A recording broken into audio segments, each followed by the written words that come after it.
सन्माननीय सदस्य अतुल भातखळकर जी जे म्हणतायत त्याप्रमाणे 792 कोटी रुपयांच्या वसुली संदर्भातली 279 कोटी रुपयांची रक्कम ही आतापर्यंत वसूल करून देण्यात आलेली आहे। NCLT मध्ये 103 कोटी रुपयांची रक्कम ही NCLTच्या वादामध्ये या ठिकाणी अडकलेली आहे आणि निव्वळ वसूल पात्र म्हणजे जी वसूल झाली नाही ती रक्कम 430.66 कोटी इतकी आहे। सन्माननीय अध्यक्ष महोदय, या बाबतीत मला सदनाला आणि सन्माननीय भातखळकर साहेबांनाही अवगत करायचं आहे। जसा हा कायदा महारेराचा केंद्रानं आणि विशेषतः माननीय पंतप्रधान मोदी साहेबांनी हा जे ग्राहक किंवा जे लोक घरं खरेदी करतात त्यांच्या हितासाठी म्हणून घेतलेला आहे। सन्माननीय अध्यक्ष महोदय, माननीय पंतप्रधान महोदयांनी स्वतः 28 मे 2005 ला सर्व राज्यांच्या मुख्य सचिवांची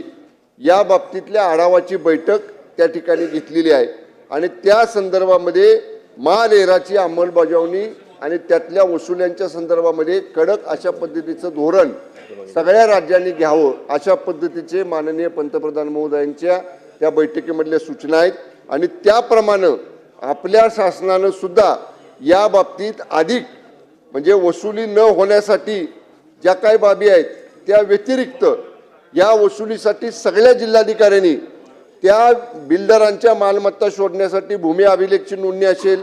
मुद्रांक विभाग असेल, महापालिका कर विभाग असेल, कंपनी नोंदणी विभाग असेल, RTO विभागामध्ये असलेल्या वेगवेगळ्या विभागांच्या वाहनांची नोंदणी असेल, आवश्यकता पडल्यास इन्कम टॅक्स आयकर डिपार्टमेंटकडनं त्याच्या बाबतीतली ॲडिशनल इन्फॉर्मेशन घेणं असेल, तसेच त्या समजा विकासकाची दुसऱ्या जिल्ह्यामध्ये जर काही मालमत्ता आहे तर त्या बाबतीतली सुद्धा माहिती गोळा करून हे सगळं RRC जसं आपण करतो वसुलीसाठी तशा पद्धतीनं या सगळ्या संदर्भातल्या नवीन सूचना या सन्माननीय अध्यक्ष महोदय आपण सगळ्या विभागांना या ठिकाणी दिलेल्या आहेत आणि या बाबतीत राज्याच्या सुद्धा मुख्य सचिवांनी या बाबतीत सगळ्या जिल्हाधिकाऱ्यांना आणि विभागीय आयुक्तांना वेळोवेळी बैठका घेऊन निर्देश दिलेले आहेत। तथापि माननीय सदस्य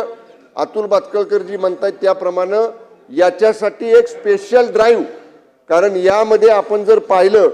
तर पाठीमागं म्हणजे ज्यांचा थोडासा याच्यामधला वसुलीचं प्रमाण कमी आहे त्या जिल्ह्यांमध्ये सन्माननीय अध्यक्ष महोदय उपनगर जिल्हा आहे, मुंबई आहे, पालघर या जिल्ह्यांचा जे काही जिल्हे त्याच्यामध्ये समाविष्ट आहेत तर इथल्या सगळ्या जिल्हाधिकाऱ्यांची माननीय नगरविकास मंत्री तथा गृहनिर्माण मंत्री माननीय एकनाथजी शिंदे साहेबांनी सक्त विभागाला सूचना दिलेल्या आहेत। या सगळ्या जिल्हाधिकाऱ्यांची बैठक घेऊन विभागीय आयुक्तांची बैठक घेऊन त्यांनी याचा पिरियडिकल रिव्ह्यू घेतला पाहिजे आणि वसुलीचं पर्सेंटेज जे आज 34% आहे ते वाढवण्याच्या दृष्टीनं राज्य सरकार गृहनिर्माण विभाग सक्त कारवाई इथून पुढच्या काळामध्ये करेल।